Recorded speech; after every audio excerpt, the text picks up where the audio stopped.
Yeah. So you gonna roll with us? I can't. Why not?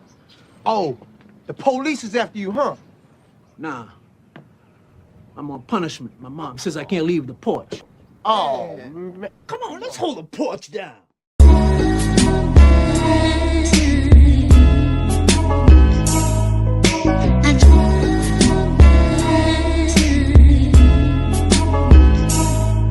What's up with this now? We holding the porch down, talking about just how reality's turned out. We ain't finished, ain't even finna be for a minute. Everybody's playing games, what's up then let's have a scrimmage. Gotta unify the cooler guys with you and ours you must discuss. Truth and lies, eulogize the proof in time what makes us us.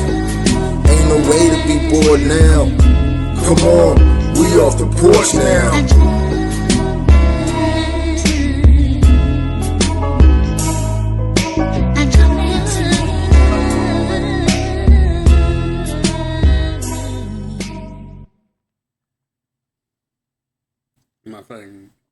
My grandma called me earlier. My grandma called me earlier. She was like, I couldn't talk in the thing. I was trying to talk about music too. I was like, Grandma, you got to make a whole account. She was like, how do I do that?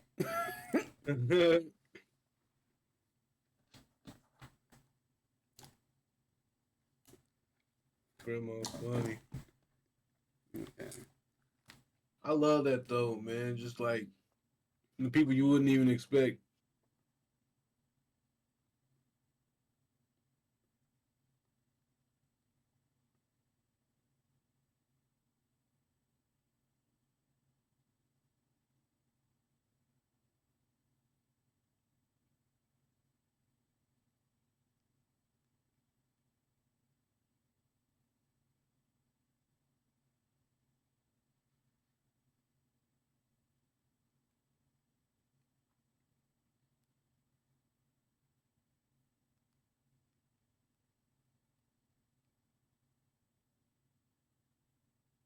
What's up, Zach?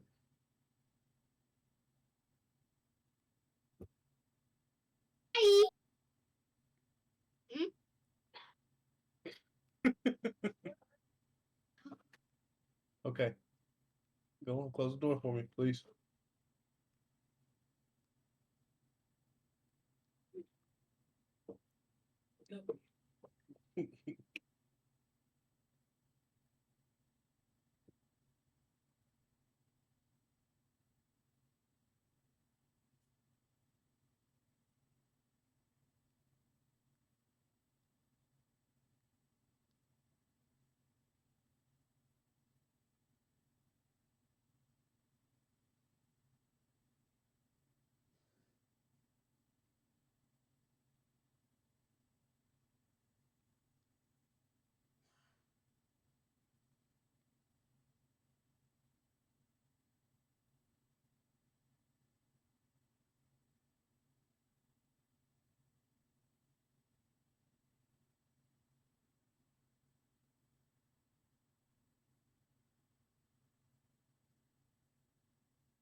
All right.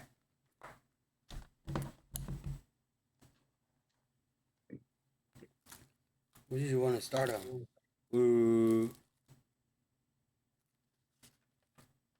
Huh?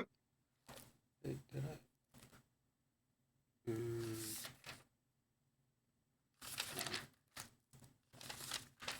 was looking for my notes. Whoa.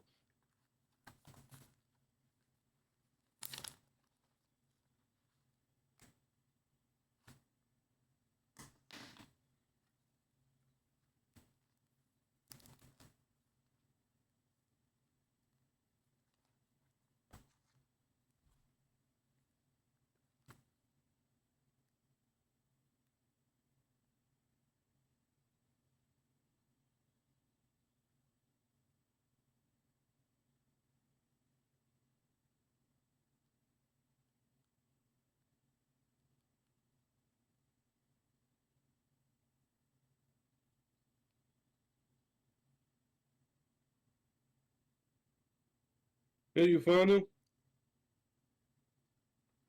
Yeah, Oh. Is it I'm just. record? Yeah, it is. I'm just texting somebody.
All right.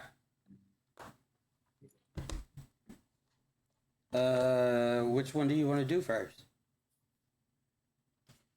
I want you to do yours first so I can kind of see the structure, how we going the flow of things.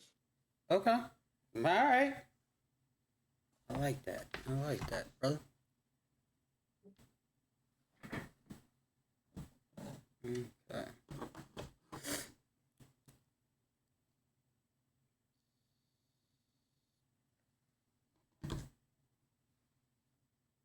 I forget one. Oh, I did forget one thing.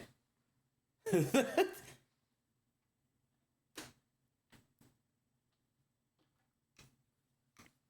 gotta get my goods.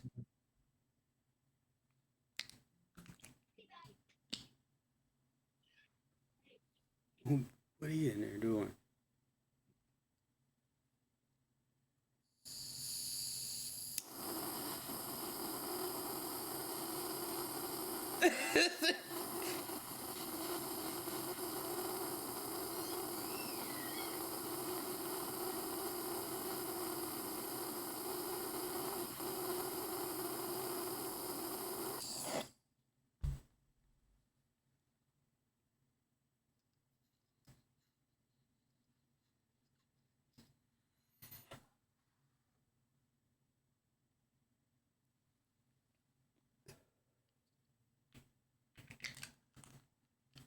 All right, let's get started. 1, 2, 3. 3, 2, 1. Trey, Huh? what did we talk about last week? We talked about South African apartheid. We did talk about the legislations and stuff. We talked about all that. Mm-hmm. But who got in their way? Why is South Africa thriving as a black nation again? Because of Nelson Instead of Mandela. uh, it's a little bit more than that. No, India. My bad. Because Nelson's gonna be a whole nother. He got a whole nother episode, brother. Yeah, he got his own episode. And who else would have gotten away? See, you get the world, the entire world. So, you know, it started with more localized protests and things like that. So, and from the first episode, do you remember your color codes? Mm-hmm. So Mm-hmm. you got your Bantu, which is black ass, me and you, black to the motherfucker. You got your colored folks, which are mixed people, and you got Asians. And then you got the white folks. The white folks is reigning supreme right now. So keep that in mind. Now, the Bantu people and some of the white folks, not all of them, some of them, they got together and they started holding demonstrations and strikes. White people, What? yeah, yeah, they got together. They was gung ho. The white people in power didn't like that. Of course And not. so, one of the first protests and probably the most violent, March 21st, 1960. A few days ago, 8 days ago. In 1960, and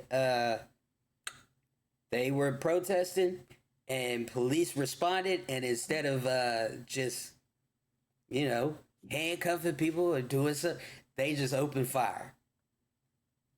Oh wow. Yep, just opened fire. Um, And it was reported that there were 69 deaths and multiple others wounded. So you can see how kind of big, once it popped off, it popped off. yeah, that's So, crazy. And that's so, when the world started getting involved.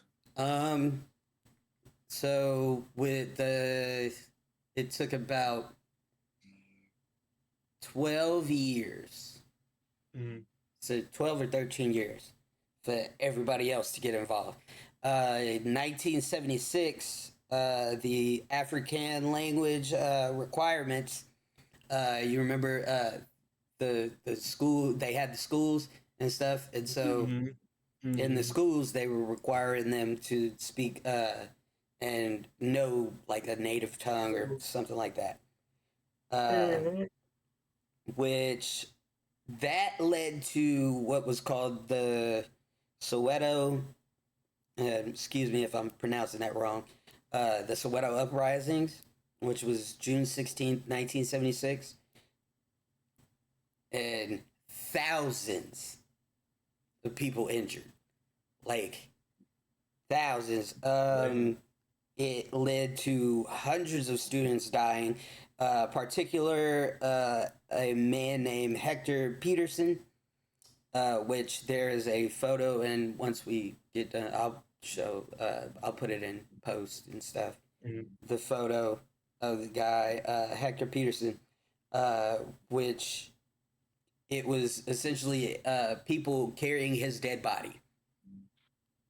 That was the picture. Rebenga, Yep. Rebenga. That's what that sounded like to me. Yeah. And that is, it sparked a revelation to kind of get rid of the petty apartheid, which they thought was causing the violence. But they still did not want. They did not want to live with niggas. They did not want to live with niggas. That is. I mean, 20% inside 80% of the country, you really got a lot of freedom there. Right. Right. That's that you so but then after all the violence and all this the racial inequality and all this stuff, everybody in the world starts to see this. And this is how you get people to listen, and this is what's going to start happening.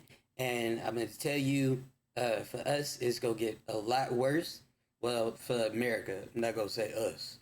For America, it's going to get a lot worse than it is now before it gets better. You see Canada dropped out, right? Right. And now, listen to what I say. So, this is what happens.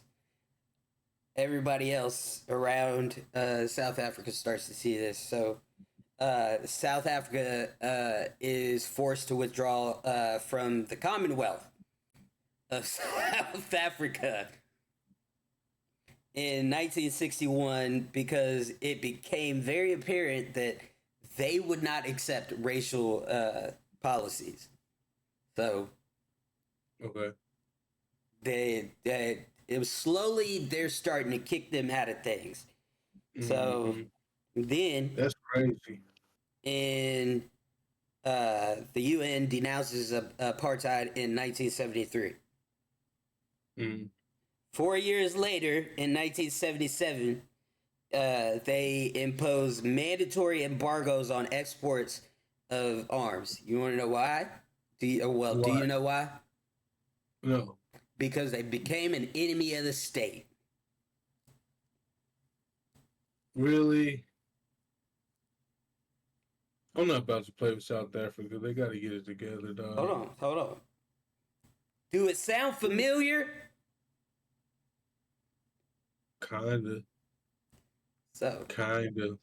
you see how people are around us. You see how people around us are starting to put tariffs and things on exports. We're slowly starting to become an enemy of the state. Now, an enemy of the world, truly. Because the state is us, but yeah. Yeah. In a And way, we've been our own worst enemy, but. And it's going to get to a point where, like I said, the UN denounced them, and then they started taking it. That's how you get people to do things. You take their money. You take. Yeah. So, and then this was the kicker. In 1985, the UK and the US imposed sanctions economically that caused South Africa to get rid of that pass law. That was the first. You remember the pass law that everybody that was not white had to have a little pass. So that was the straw that broke the camel's back. So in 1986, they abolished the pass law, but black people still prohibited from living in designated white areas, and police 80% of the country. Yeah, and police was still kicking our ass, killing us for real. And Once you mobilize that police, boy. Yeah. When you mobilize the police and you give them the authority, the martial law to do what they deem fit in the eyes of their law, you cannot contain anything. So that's how these things work. Yeah. But then, 1990 rolls around. Your boy was just born. Right here. And, South Africa gets a new president. His name is F.W. de Klerk. And he was socially gung-ho, progressive guy, and most of the social legislations that provided the stuff like the PRA, the pass laws and things like that, most of it was repealed. So essentially, South Africa went back to the way that it was, and nobody talked about it. Get your shit together, South Africa. And nobody talked about it. However, systemic racism still remained because once you ingrain it, and instill it into a system, it's going to be there forever. Looking at you, America. I'm about to say that's what we struggle with here. Yeah. But then, so 1993 rolls around. A new constitution that enfranchises black people, black South Africans, was put into place, and in 1994 that took effect, and that same year, a black majority led by a anti-apartheid leader would win the election. And do you know who that is? Nelson Mandela. You goddamn right. We'll see you motherfuckers next time. Got him.